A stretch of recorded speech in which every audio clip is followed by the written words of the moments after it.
Hi everybody, welcome to Kishore academy. நம்ம இன்னைக்கு இந்த வீடியோவில் விருதுநகர் மாவட்டம் தொகுத்தறி தேர்வு 2024 7th ஸ்டாண்டர்ட் மேக்ஸ் கொஸ்டினில் உள்ள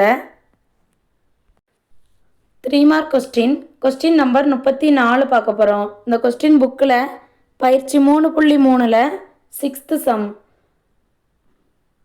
x = a² - 1 மற்றும் y = 1 - b² எனில் x + y காண்க, மேலும் அதனை காரணிப்படுத்துக.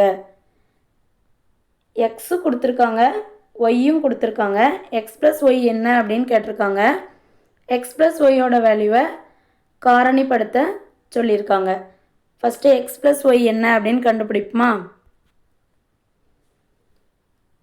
x + y = x என்னது a² - 1 ப்ளஸ் y என்னது 1 - b².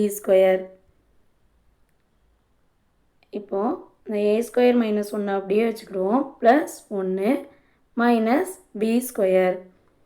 -1 + 1 கேன்சல் ஆயிரும். அப்போ மீதி என்ன இருக்குது? a² - b². a² - b² எப்படி எழுதலாம்? a - b தி ஹோல் ஸ்கொயர்னு எழுதலாமா? a - b the whole square. அதாவது ரெண்டு பக்கமுமே ஸ்கொயர் இருக்குது. ஸோ மொத்தமாக ஹோல் ஸ்கொயர்னு எழுதியாச்சு.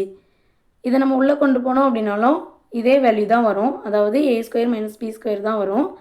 அதனால் a - b தி ஹோல் ஸ்கொயர்னு எழுதலாம். இதுக்கு ஒரு ஃபார்முலாவும் இருக்குது.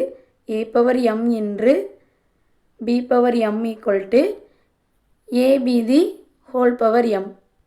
இந்த ஃபார்முலா படி நம்ம இதை a - b the whole square அப்படின்னு எழுதிக்கலாம். இதை நோட் பண்ணி வச்சுக்கோங்க. இப்போ என்ன இருக்குது அப்படின்னா a - b தி ஹோல் ஸ்கொயர்னு இருக்குது. a - b the whole square அப்படிங்கிற முற்றொருமை எப்படி எழுதுவோம்? முற்றொருமை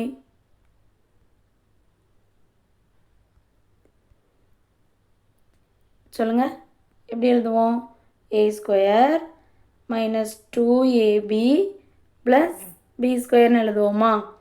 அப்போ இதோடைய காரணி என்னது? a - b the whole square = a² - 2ab plus b².